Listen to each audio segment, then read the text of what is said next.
DJ बंद केलेला आहे आणि डीजे सभा संपल्यानंतर सुरू होणार आहे. सगळ्यांनी समोर येऊन बसायचं आहे. आजच्या या ऐतिहासिक सोहळ्याच्या निमित्तानं अनेक वर्षापासून आपण ज्या गोष्टीची आतुरतेने वाट पाहत होतो ते आपल्या 22 गावचं प्राथमिक आरोग्य केंद्र, या आरोग्य केंद्राच्या इमारतीच्या उद्घाटन प्रसंगी उपस्थित असलेले आपल्या सर्वांचे श्रद्धास्थान विकास पुरुष, महाराष्ट्र राज्याचे जलसंपदा मंत्री, आपल्या जिल्ह्याचे पालकमंत्री आदरणीय विखे साहेब, या कार्यक्रमाचे अध्यक्ष,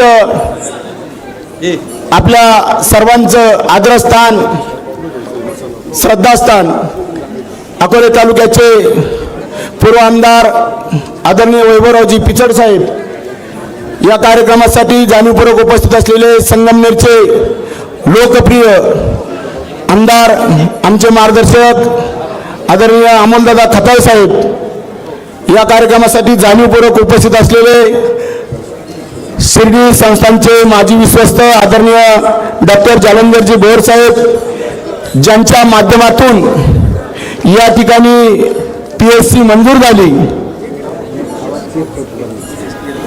त्या आपल्या सर्वांच्या मार्गदर्शिका आदरणीय शालिनीताई विखे पाटील मॅडम आणि त्यांच्यासोबत असलेले आपल्या सर्वांचे मार्गदर्शक जिल्हा परिषदेचे माजी अर्थ व बांधकाम समितीचे सभापती आदरणीय कैलासभाई वागचौरे साहेब, आमचे मार्गदर्शक भारतीय जनता पार्टीचे ज्येष्ठ नेते आदरणीय शिवाजीराजे धुमाळ साहेब,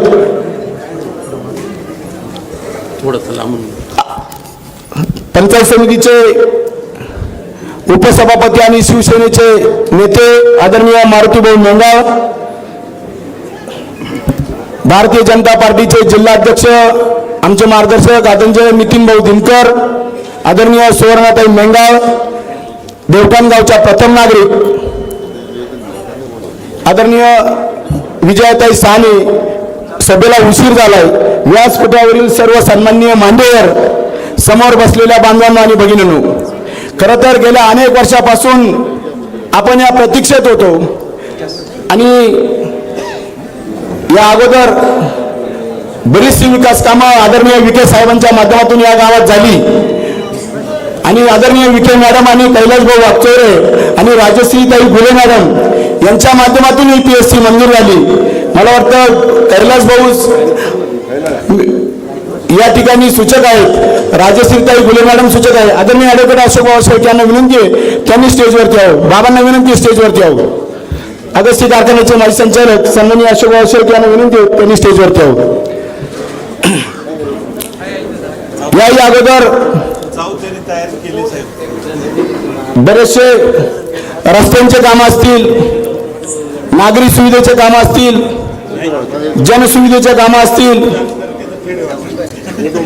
ठक्कर बाप्पाचे काम असतील, ही सगळी कामं आदरणीय विखे साहेबांच्या माध्यमातून या गावचे सरपंच, या गावचे शिष्टमंडळ भाऊ, आम्ही 2-3 महिन्यापूर्वी विखे साहेबांकडे गेलो होतो आणि त्यावेळेस त्यांना जी कामं आम्ही दिले होते, आदरणीय सुजयदादा जेव्हा घरी आले होते त्यावेळेस त्यांनी जी कामं, ती सगळी कामं मंजूर झाली आणि त्या सगळ्या कामांचं या ठिकाणी लोकार्पण आपण करणार होतो, पण साहेबांना वेळ नाही, जाता जाता आपण लोकार्पण करणार आहे आणि काही कामांचं उद्घाटन आहे. या ठिकाणी देवठाण धोडक नदी रस्ता, याला 70 लाख रुपये आदरणीय वैभवभाऊंच्या आणि विखे साहेबांच्या माध्यमातून या ठिकाणी मिळालेले आहेत. त्याचं टेंडर पण झालंय, त्याचंही उद्घाटन थोड्या वेळाने होणार आहे. असे अनेक विकास काम आहेत. या ठिकाणी वेळ नसल्यामुळे मी जास्त बोलत नाही, परंतु साहेब कळकळीची एकच विनंती आहे, या ठिकाणी आमचा सबस्टेशनचा प्रश्न आहे. तुम्ही जेव्हा आम्ही तुमच्याकडे आलो होतो 1-1.5 महिन्यापूर्वी, या देवठाण ग्रामपंचायतची जागा विनामोबदला आम्ही त्यांना देतोय. विनामोबदला देत असताना गेले 4 वर्ष झाले आम्ही सातत्यानं त्या प्रतीक्षेत आहे. पहिली जागा तुकाराम मुरलीधर ग्रामपंचायतची जागा देत असतानाही मी नॉन फिजिबल जागा दाखवली. तुकाराम मुरलीधर सोनवणीची जागा घेतली, ती नॉन फिजिबल दाखवली. त्याच्यानंतर दगडू त्र्यंबक दराडेंची जागा दाखवली, ती नॉन फिजिबल दाखवली. त्यानंतर उमेश किशन डोंगरेची जागा दाखवली, ती नॉन फिजिबल दाखवली. आणि आता जी पहिल्या वेळेस नॉन फिजिबल जागा दाखवली होती साहेब, सर्वे नंबर 259ची, ती जागा आता फिजिबल दाखवली. ती जागा ग्रामपंचायत आहे आणि विना मोबदला आम्हाला 1 रुपयाची अपेक्षा नाही. पण या परिसरातल्या लोकांची फक्त एवढीच एक अपेक्षा आहे. गेल्या 5 वर्षापासून लोक सातत्यानं तेवढी मागणी करत आहे आणि आम्ही तुमच्याकडे आल्यानंतर तुम्ही CESCना फोन केला होता, त्याच्यानंतर सगळी माणसं इथं आली, आम्ही सगळी डॉक्युमेंट दिली. आमची फक्त हात जोडून एवढीच विनंती आहे साहेब, या सगळ्या परिसराचा सगळ्यात ज्वलंत जिव्हाळ्याचा प्रश्न फक्त सबस्टेशनचा आहे आणि तो फक्त तुम्हीच करू शकता, दुसरं कोणी करू शकत नाही. म्हणून कळकळीची विनंती आहे की साहेब तो सबस्टेशनचा प्रश्न तुम्ही मार्गी लावा. यानंतर अडाळा नदीवर 2 पूल आहेत साहेब, 7 किलोमीटर अंतरावरून या ठिकाणी. शांतरा फोन चालू साहेबांचा. शांतरा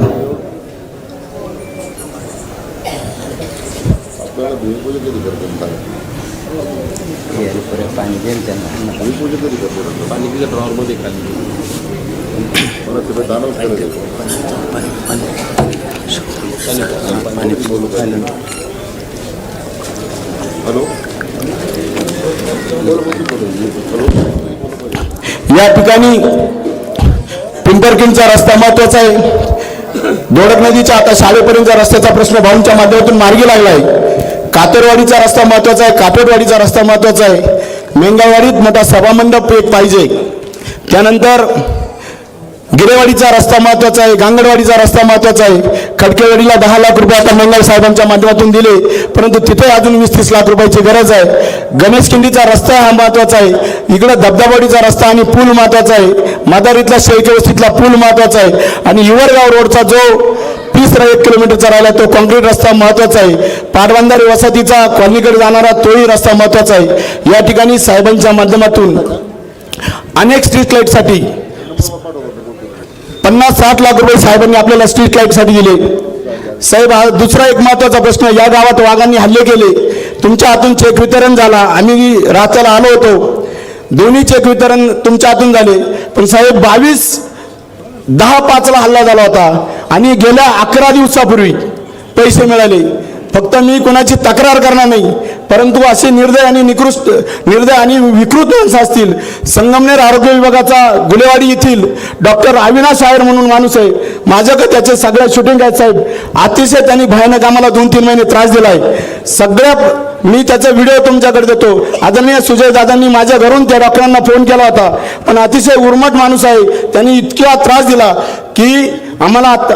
अविनाश आयर म्हणून मेडिकल ऑफिसर आहे संगमनेर गुरेवाडीचा, PM रिपोर्ट तो करतो, तो पोस्टमॉर्टमचा. त्याचे व्हिडिओ माझ्याकडे आहे, मी दाखवणार नाही कारण जनतेत रोष वाढेल. मी तुम्हाला फक्त तो व्हिडिओ देणार आहे, त्याच्यावर कारवाई झाली पाहिजे. आणि गेले 5-6 महिन्याचे पैसे आता आपले OSD साहेब सानप साहेब ते नागपूरला होते 11/12/2025 पैसे चेक बाउन्स झाल्यानंतर मी सानप साहेबांना फोन केला, सानप साहेबांनी DFOला फोन केला वाटतं आणि मग त्याच दिवशी पैसे ट्रान्झॅक्शन झाले. म्हणजे अतिशय वाईट परिस्थिती या डिपार्टमेंटमध्ये आहे. आम्हाला कोणाची तक्रार करायची नाही, परंतु इतका हॅरेसमेंट केलं. आणि त्यानंतर या ठिकाणी स्ट्रीट लाईटचा मोठा प्रश्न आहे. तुमच्या माध्यमातून स्ट्रीट लाईटसाठी 30-40 लाख रुपये दिलेले आहेत, परंतु गाव 35-36 हेक्टर क्षेत्रफळाचं गाव आहे आणि खूप अजून स्ट्रीट लाईटची गरज आहे. आमची विनंती आहे, वाघाचं खूप मोठ्या प्रमाणात या ठिकाणी वावर आहे. 11 वाघ या ठिकाणी पकडलेत, 2 वाघ या ठिकाणी मेलेत. अजूनही खूप मोठ्या प्रमाणात वाघांचं प्रमाण या गावात आहे. आमची हात जोडून विनंती की आम्हाला स्ट्रीट लाईटसाठी थोडाफार फंड्स द्यावा. तुम्ही सगळी काही कामं केलेत, अजून भरपूर कामं आम्ही तुमच्या माध्यमातूनच पूर्ण होणार आहे. परंतु आमचा सगळ्यात जिव्हाळ्याचा प्रश्न सबस्टेशन, 2 पूल आणि स्ट्रीट लाईट एवढं जर काम करा साहेब, एवढी कळकळीची विनंती करतो. या ठिकाणी खूप सारे कामं आपण केलेत आणि आमचा एकच प्रश्न आहे, बाकीच्या इतर तालुक्यांमध्ये दिवसा लाईट आहे, इथं रात्रीची लाईट असते, MSCBचे अधिकारी इथे. आमच्या तालुक्यात दिवसा लाईट जर दिली तर फार वेळ होईल अशी कळकळीची विनंती करतो. आपण सर्वजण या ठिकाणी आलात, सर्वांचं मनापासून स्वागत करतो आणि या ठिकाणी थांबतो. जय हिंद, जय महाराष्ट्र.